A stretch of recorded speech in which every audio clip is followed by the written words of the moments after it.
अस्सलाम वालेकुम व्यूअर्स। आज मैं आप लोगों के लिए 2 कप दूध के साथ इंतहाई लजीज़ मीठा बनाने की रेसिपी लाई हूँ। इसमें ना तो हम किसी किस्म का कोई खोया इस्तेमाल करेंगे, ना कंडेंस्ड मिल्क इस्तेमाल करेंगे और ना ही हम इसको ओवन में बेक करेंगे। बहुत ही ज़बरदस्त किस्म का ये मलाई केक हमारा बनके तैयार होगा और सिर्फ 10 मिनट में ये मीठा बनके तैयार हो जाता है और जायके में बहुत ही लजीज़, बहुत ही शानदार बनके तैयार होता है। मुझे यकीन है ये मीठा आप मज़े ले लेकर खाएँगे और मेहमान आपकी तारीफ़ें करते नहीं थकेंगे, आपसे रेसिपी पूछ कर जाएँगे। तो व्यूअर्स, मेरी गारंटी है इस रेसिपी के लिए कि जब आप इसे ट्राई करेंगे तो आपकी फैमिली फ़ैन हो जाएगी इस रेसिपी की और आपसे बार बार डिमांड करेगी इस रेसिपी को बनाने की। तो चलिए हम देख लेते हैं कि ये मज़ेदार सा मलाई केक हम किस तरह से बनाकर तैयार करेंगे। तो एक पैन के अंदर मैंने आधे कप से थोड़ी सी कम चीनी ऐड की है। साथ ही मैं इस पैन के अंदर डाल दूँगी पानी, 1 कप से थोड़ा सा कम यानी कि पौना कप मैं इसके अंदर पानी डालूँगी। फ्लेम ऑन करूँगी और इसे बॉयल आने दूँगी। जैसे ही इसमें बॉयल आएगा तो सिर्फ चीनी के मेल्ट होने तक और बॉयल आने तक हमने इसको पकाना है। हमने कोई एक तार वाला शीरा या बहुत गाढ़ी चाशनी तैयार नहीं करनी। तो यहाँ पे देखिए इसमें एक बॉयल आ चुका था, तो अब मैं इसको मज़ीद 2 मिनट तक पकाऊंगी और फ्लेम को ऑफ़ कर दूँगी। अब इस शीरे को एक साइड पर रखेंगे और हम एक कढ़ाई लेंगे, इसमें हम 2 कप दूध डालेंगे। तो यहाँ पे मैंने फुल फैट क्रीम वाला दूध लिया है 2 कप। आप देख सकते हैं पहले से उबला हुआ ठंडा दूध है और इसमें मलाई भी मौजूद है अच्छी खासी। आप चाहें तो पैकेट वाला दूध भी इस्तेमाल कर सकते हैं।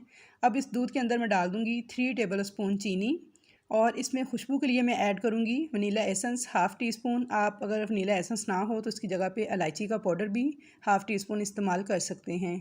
और अब मैं इसके अंदर डाल दूँगी 1 टेबल स्पून भर के कॉर्नफ्लोर। ये वही कॉर्नफ्लोर है जो हम सूप बनाने के लिए इस्तेमाल करते हैं। और अगर आपके पास कॉर्नफ्लोर ना हो तो आप जो कपड़ों को माया लगाते हैं जिसे हम अरारोट कहते हैं, वो भी आप 1 टेबल स्पून भर के इसमें डाल सकते हैं।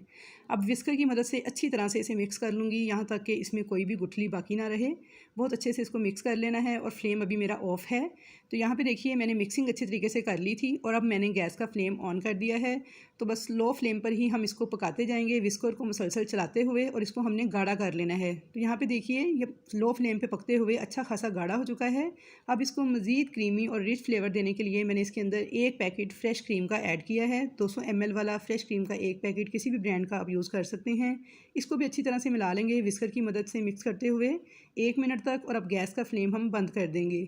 इसका टेक्सचर भी मैं आपको दिखा देती हूँ, ऐसा होना चाहिए। देखिए कितना शानदार है, बिल्कुल क्रीमी मलाई की तरह।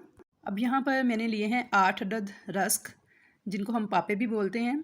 इनको हमने सर्विंग डिश में एडजस्ट कर लेना है इस तरीके से। और साइड्स पर अगर ये रस पूरे ना आए तो आप तोड़ कर इनको एडजस्ट कर लीजिएगा इस तरीके से। यहाँ पे देख सकते हैं आप सारे रस जो हैं मैंने इसके अंदर एडजस्ट कर लिए हैं और जहाँ पे ये पूरे नहीं थे आ रहे वहाँ पे मैंने तोड़ के इस तरीके से एडजस्ट किए हैं। अब इनके ऊपर थोड़ा सा जो हमने शुगर सिरप बना के रखा हुआ है बिल्कुल थोड़ा सा वो इस तरह से डाल देंगे कि रस्क जो हैं वो इनको अब्जॉर्ब कर लें। और शुगर सिरप को इस स्टेज पर ना हल्का सा गर्म होना चाहिए। अगर आपका शुगर सिरप ठंडा हो जाए तो आप इसे हल्का सा गर्म कर लीजिएगा, बिल्कुल ठंडा मत ऐड कीजिएगा। इसके बाद हम इसके ऊपर ये मलाई वाला जो हमने मिक्सचर तैयार किया था, क्रीमी मिक्सचर, ये डाल देंगे एक लेयर की शक्ल में इस तरीके से हाफ़ डाल देंगे। अब हम इसको दोबारा से जो शीरा था उसके अंदर इन रस्क को डिप करेंगे। इस तरह से बस शीरे में डालेंगे और निकाल लेंगे फ़ौरन से और एक दूसरी लेयर रस्क की इसके ऊपर लगाते जाएंगे। तो यहाँ पे देखिए मैंने दूसरी लेयर भी कंप्लीट लगा ली है शीरे में डुबोकर और शीरा हमारा मुकम्मल तौर पे ख़त्म हो चुका है, यानी पूरा पूरा ही बना था। अब हम इसके ऊपर दूसरी लेयर लगा देंगे मलाई वाली क्रीम की।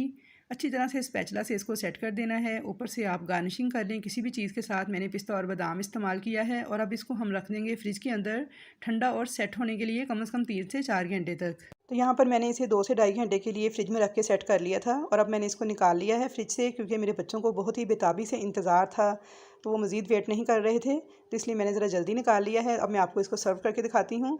तो यहाँ पे आप देख सकते हैं माशाल्लाह अल्हम्दुलिल्लाह कितना ज़बरदस्त, कितने क्रीमी टेक्सचर के साथ ज़बरदस्त किस्म का हमारा मलाई केक मीठा बन के तैयार हुआ है।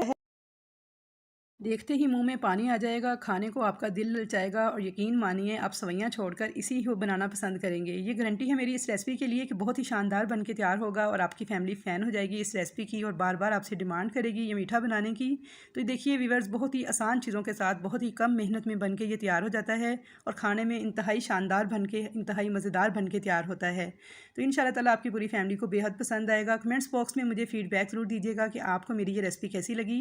अगर ये रेसिपी अच्छी लगी है तो जल्दी से वीडियो को लाइक कीजिए। चैनल पर नए हैं, ये फर्स्ट टाइम वीडियो वॉच कर रहे हैं तो आपसे छोटी सी रिक्वेस्ट है कि चैनल को सब्सक्राइब कर लें ताकि आपको मेरी नई आने वाली तमाम वीडियोस फ्री में इसी तरह देखने को मिलती रहें। तो इंशाल्लाह ताला मुलाकात होगी एक नई रेसिपी के साथ। तब तक के लिए मुझे दीजिए इजाज़त। अल्लाह हाफिज़।